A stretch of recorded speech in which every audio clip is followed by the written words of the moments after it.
పట్నం నరేందర్ రెడ్డి గారు ఒక ప్రతిపక్ష పార్టీగా ప్రతిపక్ష నాయకుడిగా ఆ రైతులకు అండగా నిలిచే ప్రయత్నం చేసినాడు. రైతులకు ధైర్యాన్ని ఇచ్చే ప్రయత్నం చేసినాడు. ఆయనకు ఏ సంబంధం లేదు. కాంగ్రెస్ పార్టీ నాయకులు మాట్లాడుతుండ్రు, ఈ సంఘటన జరిగికులు రాయించుడు, అబద్దాలు మాట్లాడు, కాంగ్రెస్ నాయకులు ప్రెస్ మీట్లు పెడుతుండ్రు. పోలీసు రిమాండ్ ఒకే ఒక్కసారి ఆ రోజు ఫోన్ వచ్చిందని చెప్పి అని ఇవాళ మీరు ప్రతిపక్షాల మీద అక్రమ కేసులు పెట్టచ్చు, కానీ ప్రజా తిరుగుబాటు నుంచి తప్పించుకోలేరు. ఇవాళ నేను అడుగుతా ఉన్నా, ఎవరు జరిగినా బీఆర్ఎస్ కుట్ర అంటాడు. మొన్నటిదాకా నిరుద్యోగ యువత అశోక్ నగర్ లో ఎస్సీ ఎస్టీ బీసీలకు అన్యాయం జరుగుతా ఉంది, జీవో 29 రద్దు చేయండి అని చెప్పి అశోక్ నగర్ లో నిరుద్యోగ యువత రోడ్ల మీదకి వస్తే అది దాని వెనుక బీఆర్ఎస్ పార్టీ ఉందని రేవంత్ రెడ్డి గారు మాట్లాడుతూ ఉంటారు. రైతులు మా పత్తికి వరికి మద్దతు ధర రావడం లేదు, రైతు భరోసా రాలేదు, రైతులకు రుణమాఫీ కాలేదని రైతులు రోడ్ల మీదకి వస్తే బీఆర్ఎస్ పార్టీ రైతుల చేత ధర్నా చేయిస్తుందని ముఖ్యమంత్రి గారు మాట్లాడుతూ ఉంటారు.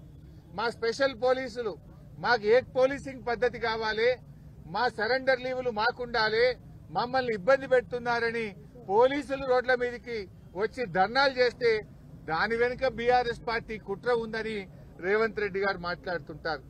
గురుకుల విద్యార్థులు ఈ పురుగులన్నం మేము తినలేకపోతా ఉన్నాం, మాకు నీళ్ల చారుతో మేము తినలేకపోతున్నాం అని గురుకుల విద్యార్థులందరూ రోడ్ల మీదకి వచ్చి ధర్నాలు చేస్తుంటే ఇది బీఆర్ఎస్ వాళ్ళే చేయిస్తుండ్రని ముఖ్యమంత్రి గారు మాట్లాడతారు.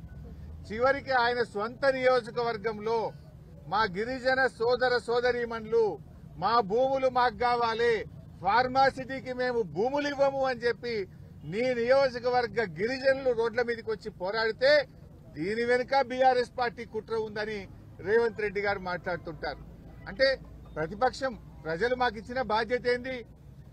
ఏ వర్గాలకైతే ఈ ప్రభుత్వం అన్యాయం చేస్తుందో, ప్రజలకిచ్చిన మాట నిలబెట్టుకోవడం లేదో, ఏ వర్గాలైతే పోరాటం చేస్తున్నాయో ఆ వర్గాలకు అండదండగా ఉండాలని, ప్రజల గొంతుకై పనిచేయాలని ప్రజలు మాకు ప్రతిపక్ష బాధ్యత ఇచ్చారు.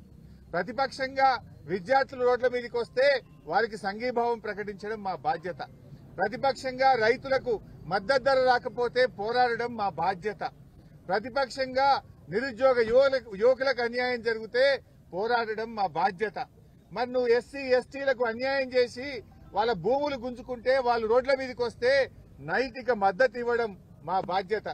పోలీసులు రోడ్ల మీదకి వస్తే పోలీసుల హక్కులు కాపాడడం కోసం కూడా వారి పక్షాన నిలబడడం ప్రతిపక్షంగా మా బాధ్యత. లేకపోతే ఏం చేయాలి? నువ్వు చేసే తప్పులకు, నువ్వు చేసేటువంటి నేరాలకు, నువ్వు చేసేటువంటి అక్రమాలకు మేము చిరుతలు వాయిస్తూ నీకు చెక్క భజన చేయాలనా? చిరుతలు వాయిస్తూ నువ్వు చేసే తప్పులకు మేము భజన చేయాలనా? నీ తప్పులను ఎత్తి చూపడమే మా బాధ్యత. నువ్వు చేసే అన్యాయాలను అక్రమాలను ఎదిరించడమే మా బాధ్యత. పీడిత ప్రజలకు, పీడిత వర్గాలకు అండదండగా నిలబడమే ప్రతిపక్షంగా మా బాధ్యత. నువ్వు అనుకుంటున్నావేమో బీఆర్ఎస్ నాయకుల మీద కేసు పెట్టాని, మమ్మల్ని అక్రమంగా ఇరికించాలనుకుంటున్నావు. పెడితే పెట్టు. మాకు ఉద్యమాలు కొత్త కాదు, అరెస్టులు కొత్త కాదు, జైళ్లు కొత్త కాదు. తెలంగాణ ఉద్యమంలో అనేక కేసులు ఎదుర్కొన్న వాళ్ళం, తెలంగాణ ఉద్యమంలో జైళ్లకు పోయొచ్చిన వాళ్ళం.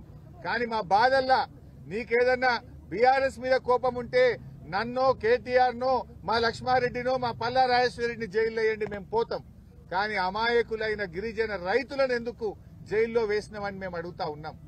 తక్షణమే ఆ గిరిజన రైతులను వెంటనే విడుదల చేయాలని చెప్పి బీఆర్ఎస్ పార్టీ పక్షాన డిమాండ్ చేస్తా ఉన్నాం.